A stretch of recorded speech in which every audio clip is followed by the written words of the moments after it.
Anda menyaksikan Breaking News Metro TV. Pemirsa, kami terus memberikan informasi perkembangan terkini dari banjir lahar dingin di Sumatera Barat. Sudah atau juga masih bersama kami Pak Ilham Wahab, Kepala BPBD Bidang Rehabilitasi Sumbar, dan juga ada rekan Fraser yang berada di Bukit Batabuah yang berada di lokasi. Pak Ilham, selamat pagi, masih bersama kami? Pagi, masih. Ya, masih. Pak, jadi untuk tim gabungan untuk saat ini yang berada di lokasi, berapa Pak yang diturunkan, Pak? Baik. Jadi sesuai dengan masih Silakan, dari Pak. Basarnas. Ya, Untuk Basarnas sendiri yang berada di Basarnas, ya, halo. ya silakan, Pak. Untuk Basarnas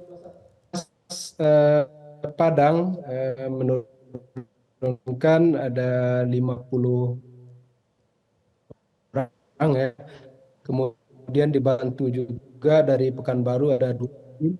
Halo, gimana? Halo, halo. Silakan, Pak. Ya, Ya. ada 2 tim Basarnas dari Pekanbaru dan ya, baik. Jadi untuk tim yang diturunkan saat ini dari Basarnas Padang ada 50 orang, kemudian ada 2 tim dari Pekanbaru, Basarnas Pekanbaru, ditambah dengan dari eh, Polda Sumbar, dari Polres setempat, kemudian TNI TNI juga menurunkan tim dari Lanut juga turun, kemudian dari Satuan Brimob juga diturunkan oleh Polda Sumbar.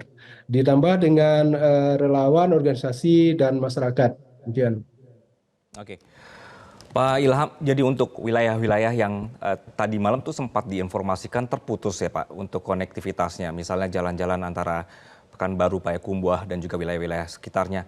Ini kondisi atau laporan terakhir yang Bapak terima seperti apa Pak? Apakah sudah bisa dilalui? Ya, untuk jalur jalan nasional Padang Bukit Tinggi itu masih belum bisa dilalui karena pemulihan jalan yang terban itu masih belum dilakukan karena masih terfokus pada upaya pencarian dan penyelamatan. Kemudian kemarin Jalan Malala yang sebagai jalan alternatif untuk dilalui tertimbun longsor, sekarang sudah mulai bisa dipulihkan karena material longsor sudah dibersihkan. Ditambah dengan jalur alternatif lain di Solo tadi malam juga longsor, sekarang sudah bisa dilewati. Kemudian yang di eh, 50 kota Pekanbaru atau Riau yang terjadi longsor di daerah Kelau Sembilan juga sudah dilakukan pembersihan terhadap material longsornya. Oke, jadi dalam satu malam ini pun masih banyak longsoran-longsoran yang masih terus terjadi, begitu ya Pak Ilham ya? Iya, ya betul betul Pak. Oke, baik. Pak, bagaimana dengan cara untuk distribusi atau pemasokan atau supply untuk bantuan atau juga alat berat, Pak? Iya, eh, untuk hari ini dari kemarin sudah diturunkan 5 alat berat dari eh, PU juga, eh, dan saat ini sudah bekerja maksimal. Kemudian kalau ini masih dibutuhkan penambahan alat berat, tentu ini akan kita koordinasikan lagi dengan pimpinan bagaimana ini bisa diupayakan untuk penambahan. Sementara untuk pendistribusian bantuan terhadap korban terdampak atau pengungsi ya tetap dilakukan, sementara masih bisa dihandle oleh kabupaten kota karena masih ada stok. Kemudian dinas sosial provinsi maupun kabupaten kota juga sudah menyalurkan bantuan untuk kebutuhan pengungsi. Oke, jadi untuk distribusi bantuan itu masih bisa masuk ke lokasi, begitu ya Pak? Ya masih bisa. Oke. Pak, dari gambar rekan kami yang di lapangan bahwa terlihat tadi ada relawan. Nah, ini adalah visual terkini nih Pak di Bukit Batabuah. Ya. Ini bagaimana menjaga supaya proses evakuasi atau pencarian bisa terus berjalan, sedangkan tetap memantau ada rekomendasi bahwa potensi bencana susulan ini masih bisa terus terjadi. Ya, baik. Untuk proses pencarian dan pertolongan ini kita dikoordinir oleh Basarnas karena Oke. memang Basarnas sebagai leader dalam upaya ini. Kemudian tetap berkoordinasi dengan BMKG dengan memperhatikan informasi dari BMKG.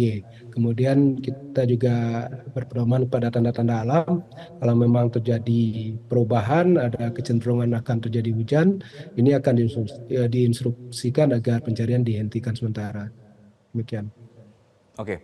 Eh, Pengungsi seperti apa Pak rekomendasinya? Jadi warga yang di sekitar lokasi terdampak ini memang direkomendasikan untuk mengungsi atau mereka masih boleh bertahan di wilayah mereka?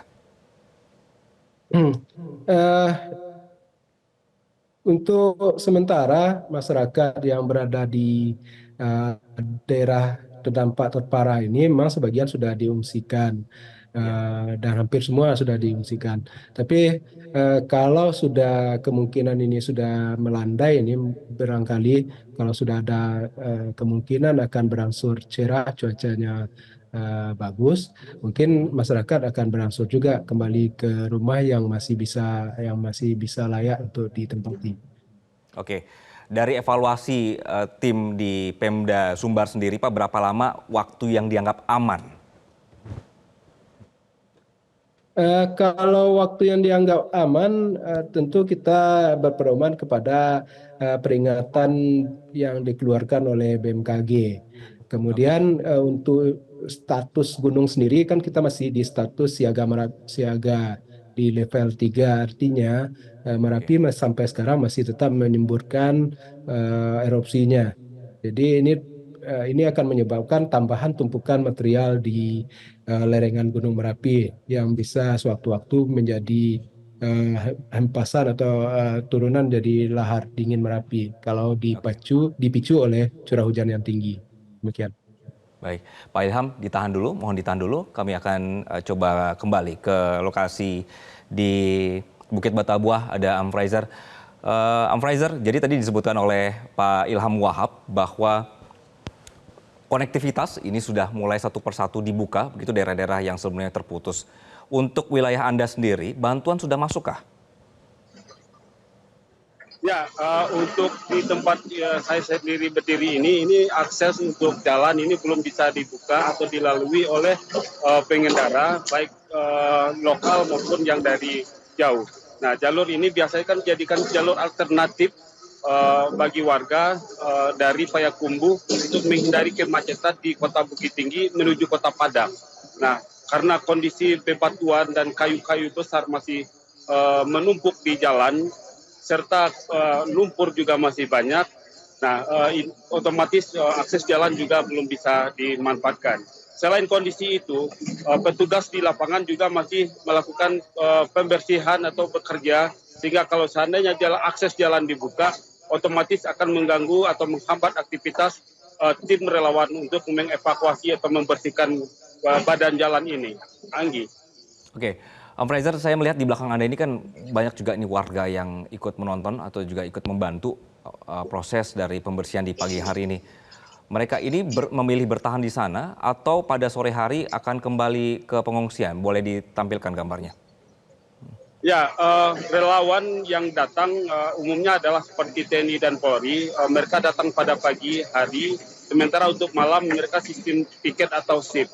Sedangkan tim relawan lainnya seperti KSP, BPBD, dan PMI, mereka juga datang pada pagi hari dan malam hanya sebagian yang tinggal di posko. Nah, sedangkan masyarakat sekitar itu mereka lebih diberatkan atau difokuskan pada pencarian anggota keluarga yang hilang. Karena untuk mereka lah lebih tahu lokasi atau medan yang ada di sekitar lokasi ini. Oke, oke. Anggi. Fraser, bisa digambarkan dari belakang Anda pada saat kejadian, air itu datang dari mana? Karena saya melihat itu di Ya, belakang Anda itu hancur sekali ya. ya, bisa kita saksikan secara bersama Anggi dan pemirsa. Di belakang musala ini adalah Gunung Merapi yang merupakan gunung aktif dan hingga saat ini masih aktif dan masih mengeluarkan dan erupsi. Nah, gunung tersebut jarak dari lokasi ini hanya berkisar 7 kilometer dari puncak kawah Gunung Merapi. Nah, di samping masjid itu terdapat aliran sungai dan sungai itu menjadi pemicu utama lahar dingin. Nah, kita bayangkan di depan masjid dan material yang menumpuk ini berupa bebatuan besar berasal dari Gunung Merapi tersebut. Nah, itu kita lihat kebesaran besarnya itu bisa sebesar mobil dengan ketinggian 1 sampai 2 meter batu-batu besar tersebut. Nah, untuk mengevakuasi batu ini menggunakan alat berat. Batu ini selain menumpuk di belakang rumah atau halaman rumah warga juga menimbun badan jalan. Nah, inilah batu yang dihadang oleh warga sekitar saat peristiwa ini terjadi. Sehingga bisa kita bayangkan mengerinya bagi warga sekitar saat mengalami dan melihat atau menyaksikan langsung batu-batu besar dan kayu-kayu besar yang hanyut menimpa rumah mereka. Nah, inilah salah satu imbasnya seperti ini, rumah warga hancur, bahkan ada yang tinggal menyisakan lantainya saja. Tidak ada satu bangunan pun yang tersisa karena terbawa arus. Seperti tempat saya berdiri ini sendiri. Nah, di depan masjid ini ada 3 atau 4 rumah warga yang hanya menyisakan fondasi dan lantai. Sementara bangunannya sudah hanyut dan dibawa oleh lahar dingin. Seperti itu, Anggi. Oke, jadi yang sedang Anda tampilkan ini, yang batu besar itu adalah awalnya itu ada sebuah bangunan ya? Ya, Anggi. Oke. Saat ini saya sedang berdiri di batu paling besar. Ini adalah batu tempat saya berdiri tadi dan saya coba turun menuruni batu-batu. Nah, itulah batu yang tempat saya berdiri tadi. Tingginya sekitar 2 meter dan juga terlihat kayu dan bangunan. Nah, ini sudah tempat saya berdiri adalah jalan raya yang bagian ini sudah cukup dibersihkan oleh petugas untuk evakuasi dan untuk alat berat masuk. Nah, sementara di depan saya ini ada satu unit jembatan yang menjadi menurut warga adalah penyebab utama bagi bencana ini karena jembatan ini memiliki tiang yang terpancap di sungai. Nah, sehingga material lahar dingin ini bisa terhambat oleh tiang tersebut. Kita bisa menyaksikan. Nah, ini kondisi sungainya yang sudah mulai dinormalisasikan lagi. Oke, berarti akhirnya juga kami dan pemirsa juga mendapatkan gambaran sedikit. Berarti itu adalah bentuk dari jembatannya yang disebut-sebut sebagai kemarin penghalang ya aliran lahar dingin ini bisa melalui begitu. Ternyata terhalang dan juga akhirnya batuan juga berkumpul di situ ya, Amrizal ya, Fraser ya. Ya, betul. Oke, jadi pada siang hari ini warga ini sedang menunggu apa, Fraser? Ya, warga-warga yang sedang lalu lalang, mereka itu adalah yang tinggal di sekitar sini. Mereka kembali ke rumah mereka untuk melihat apakah kondisi rumah mereka dalam kondisi aman-aman saja atau tidak. Yang kedua, mereka juga mencoba menyelamatkan. Ya, mereka juga mencoba melihat barang-barang mereka yang apakah ada yang bisa diselamatkan atau tidak.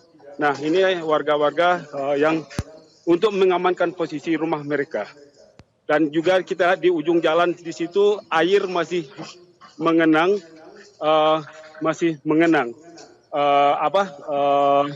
air dari lahar dingin itu. Jadi kondisi saat ini jalan tidak bisa kita lewati bersama. Nah, bersama saya ini